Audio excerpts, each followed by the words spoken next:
Well,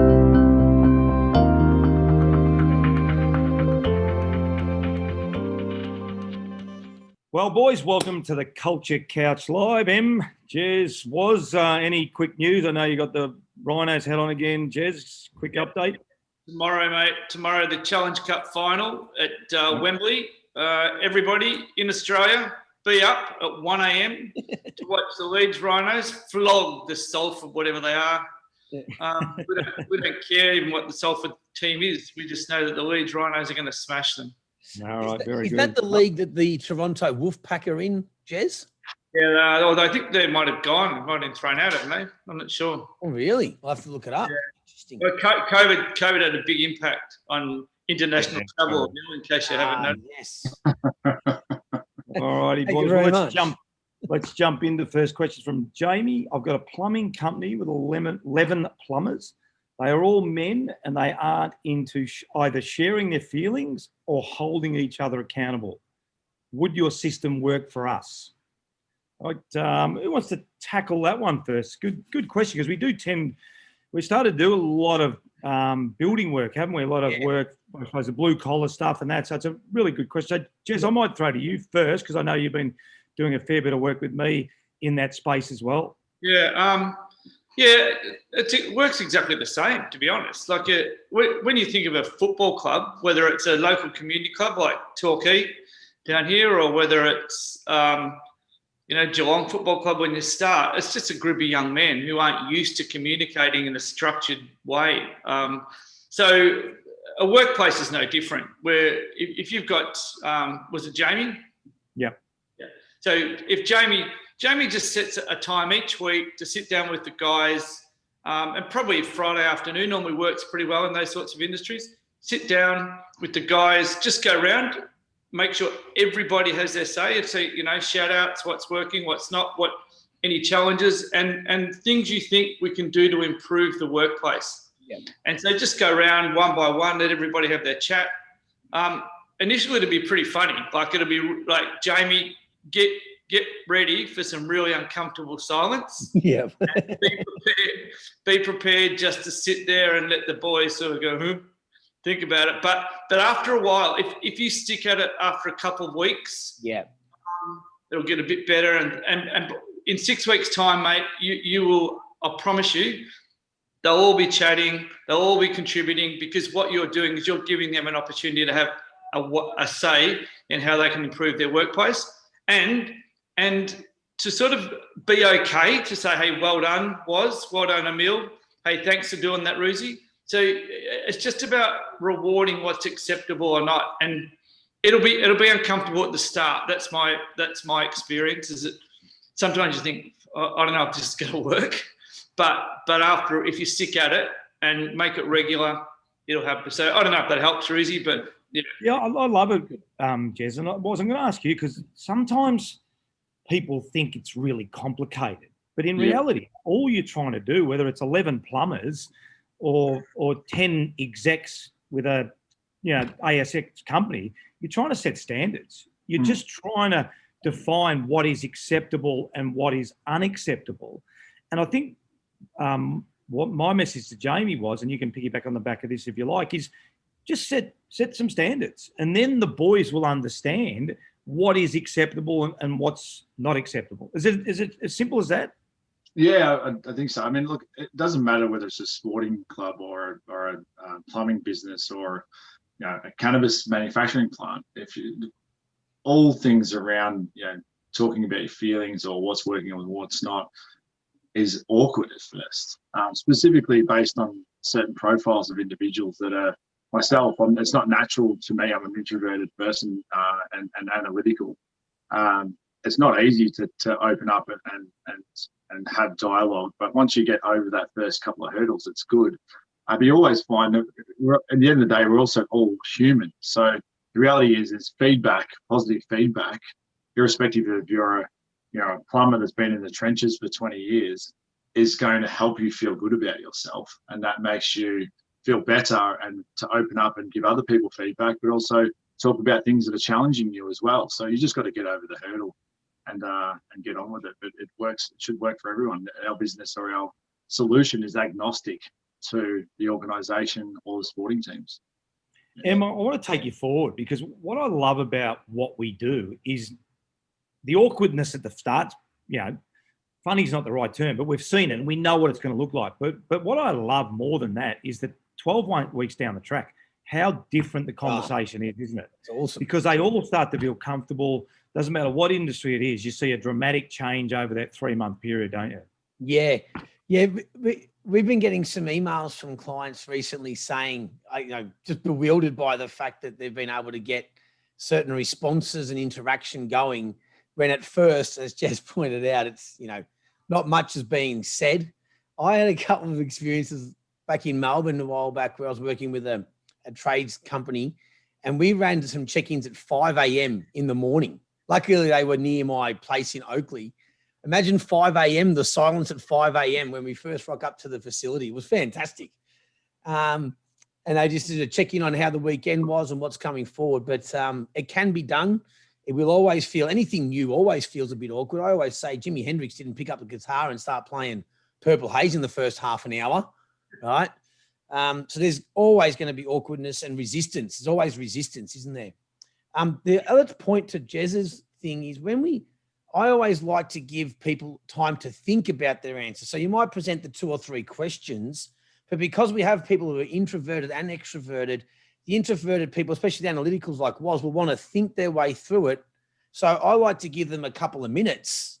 And even if they pull out their phone and just text message into their notes, it gives everyone a time just to relax. And then you generally get more responses quicker because they've actually given them the time and space to have a think, as opposed to, right, Woz, what's your highlight from last week? And Woz's introverted analytical thinking doesn't match that type of urgency, if you will. So the time to think about the question becomes, I think, very key. Yeah, Rudy, can I just jump in there? Emil's right, and Emil does that pretty well. Sometimes I just wander in and start, off you go, which I need to improve a bit on. But the other, there's a couple of other things there, and one of them is use your own examples to kick it off, because that will then demonstrate how you want it to look. Yeah. So if you do that, that's helpful. And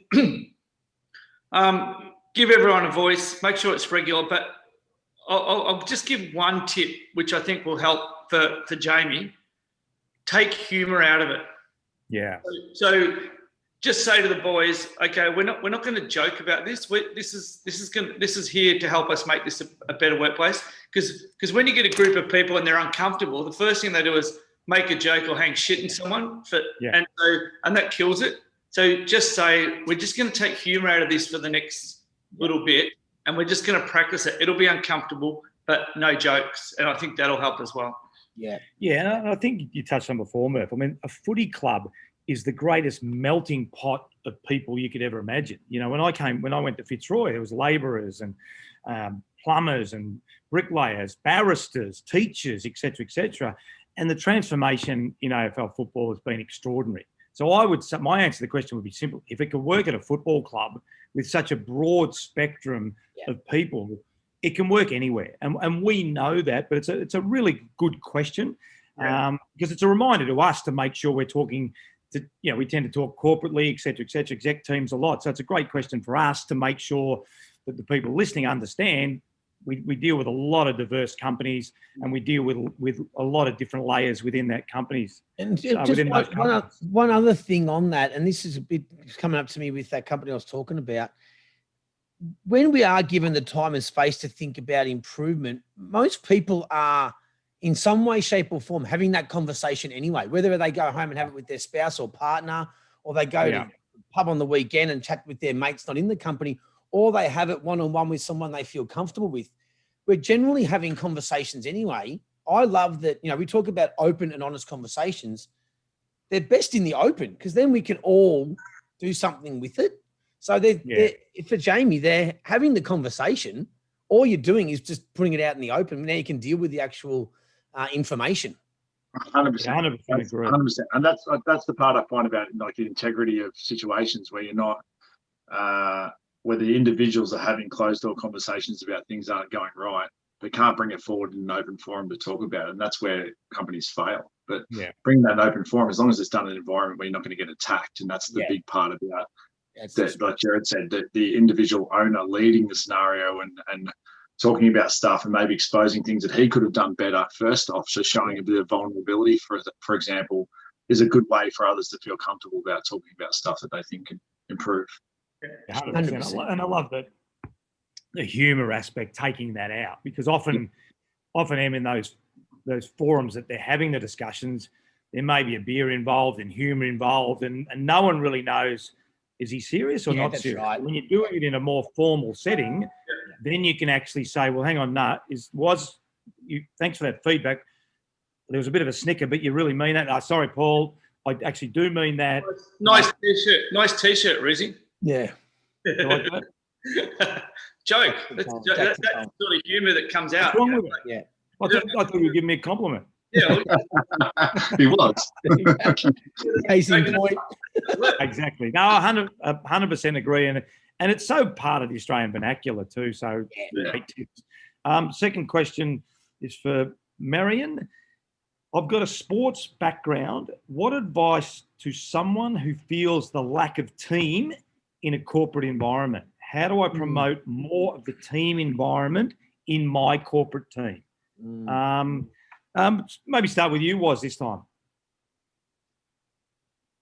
Yeah, I think I look at when I'm recruited people, and first I would answer this with which team members actually work well with like a performance by design system, and the ones who really grab the bull by the horns and are my best sort of players in terms of their behaviour and living out the culture code are those who have played sport. I think it's James in Medifarm Labs and Jake and a few others. They live it out and breathe it because they're used to that sporting kind of environment. And they're always talking and communicating. I think it's about those individuals making others understand and lead by example is the approach that they should be taking, and understanding they're good at it, promoting them, but encouraging others about how they act and behave, which mirrors the example they're creating is the way to sort of do it. The hard part today, just as our own business, we have the opportunity to, don't have the opportunity right now, but with the opportunity to get out of the office and do activities and engage in things that would build team spirit or engage people in different ways to help each other and support each other. That external activity is important in building relationships, and that's a real challenge today. Like with COVID, we've had to kick our offsite activity down the road again and again and again, and who knows whether we're going to get it in before Christmas, which is really sad, and we just don't have the opportunity to do so. But those external activities are important to do it as well. We've had some great conversation, Jez, you and I, with some leadership teams over the last couple of weeks, haven't we? And I think the things that we've tried to reinforce are just simply what Was is saying. Lean on each other, build a team, build relationships. It's not just as simple as putting a sign on a building and saying, Paul Roos Plumbing, whatever, we're all a team. It just doesn't work like that. And I think that's probably the message that we've been trying to get across to our exec teams, isn't it? Work on it. You do have to work on it. Yeah, and a shout out to you, Reezy, because as you say, we've been doing a fair bit of work together and with executive teams in the last probably 6 or 8 weeks, I guess. But what you've done for me is you've reminded you were real good the other day. You reminded the group and myself about a team's not just a word. I think we put together the leadership team and we think, oh yeah, that's the team. Like, to be frank, that's bullshit. Like the truth is we have to see ourselves as a team. And if you think of the sporting environment where everyone, I've got the ball, I've got to get it to you. Emil's going to protect me while I get it to you. Was is up the field calling for the ball so I can get it to him. So we have to see ourselves interconnected. And I think never forget, whether it's executive teams or just broader teams, people want to belong. They just want to belong. So be inclusive, create an environment where people feel like they're a part of it. They've got a voice. They feel like they can contribute and get better. But yeah, team is, it's a bit like leadership, a word. But as I said, shout out to you, mate, because you gave that group and myself a really good reminder. What does team really look like? How are you helping each other? Yeah. And Em, I guess in their own silos, they tend to be pretty good. So the marketing team works well together. The sales team works well together. But when we're up at that level where that exec team, that's when they probably tend to forget, isn't it? Where they go, but once we have the conversation, but they've got to remind themselves rather than waiting for someone to remind them. Is that a fair comment? Yeah, I think I've been working with a few leadership teams over here as well in Canada lately, and always pushing them to make sure that when they do get together, they don't just check in on like the progress of a project. They actually dive into a conversation that if they have, use that 30 minutes to dive into it, they can leverage. I talk about the infinite wisdom of the group. There's so much knowledge, especially the higher the company gets up, that it's just foolhardy to get together and just talk about like stuff or the progress of projects. It's important to talk about, okay, this is a concern. This is an area that's holding us back. What are we going to do about it? Because if the back line don't know where the mids are going to lead and the mids don't know where the forwards are going to lead, well, we're taking a chance on it, right? So I think that when you get the group together, that's one thing, the conversation that you have, make sure it's worthy and it's not just a check-in or a complaining session. That often happens as well, doesn't it? They just start complaining about their people and not actually diving into the issues at hand that will help move the ball down the field faster. But to the person's question, Miriam's question, I wrote down, she could ask her leaders, how can she help? What I've come from a sports background. Here's a couple of ideas. How can I leverage that experience and help us be more efficient or whatever it might be? So I think it's about her managing up a little bit in that regard. Yeah. Yeah. And I think also too, it's funny, those conversations, Jez, that you and I have had, once we delve into the notion of team, there's been some really great conversation and really great connection, hasn't there? Yeah. But to Em's point, it can't be just all about, well, we need to sell more shoes, or we need to sell more cars, or we need to sell more widgets. It's got to be about connection, particularly ones that don't get together that often. Yeah. You can't just start your meeting with, right, give us your marketing report, right, give us your sales report, can you? And I think, Em, you do that really well, and Jez, you and I have started to really, dive into that, is those little and often conversations around relationships. But if you got an example, Ruzi, when you started at Melbourne, it would have been difficult. Yeah, like just any quick examples there around that. Yeah, and it's a really good example because when I coached Sydney, I'd played with them. So I actually already had the relationships with them. So I didn't really have to build them up. Players already knew who I was. When I went to Melbourne, we set our standards first. So we set our behaviours and we went down to Sorrento and did that. But no question, the next 3 months, I said to the coaches, who'd all come from Sydney except for Jade Rawlings, I said, I don't want you in your office. I want you to get out. I want you to understand what makes everyone tick. And again, that's a really cool thing about what we're doing, isn't it? In some of the workshops we're doing, particularly the Zoom ones, which we're a bit skeptical of, we're breaking them up and we're actually seeing some really good interaction with the groups. And then they go away for a week, and then some key takeaways when they come back. And I used it this week. I really found the relationship piece really important. But there's no question, Murph, that the relationship piece over that 3 months, November, December, January, was massive in order to then get people to understand what the standards were. Yeah, really good. Good. Right, boys, any final thoughts on the Rhinos, Murph, or not? No, good luck to Richard and the boys. Good luck to the Storm tonight. It's a big game, so Melbourne Storm, I'm sure the boys will get the job done. Good luck to the Cats or the Power tonight. I've worked with both of them. And then good luck to the Tigers tomorrow. Oh, no, so who's Tigers Port tonight. Tigers and Port tonight, so I'm not sure where to go there. But absolutely good luck to the Cats tomorrow night. Let's have a pick. Yeah. Let's make a choice. Who's going to win, Wazza, Port or Richmond? Richmond. Richmond and Cats and Brizzy? Cats. Rosie? I think the Lions, but needless to say, they're all going to be close. I think the Lions I'm going to go with the Battle of the Jungle for the grand final. The Lions versus the Tigers. Yeah. Not that I have a preference, but it's just that's where I'm going to. I'm going to the Tigers and the Lions in the granny. Jez? I can't pick. I can't pick between. You got three teams left in it. Yeah, not anymore. I've been sacked from all of them, mate. That's the truth. All right, guys. Have a fantastic weekend. Great session, boys. And we'll see you all next week on the Culture Couch live. See you guys. Great weekend. Go Leeds.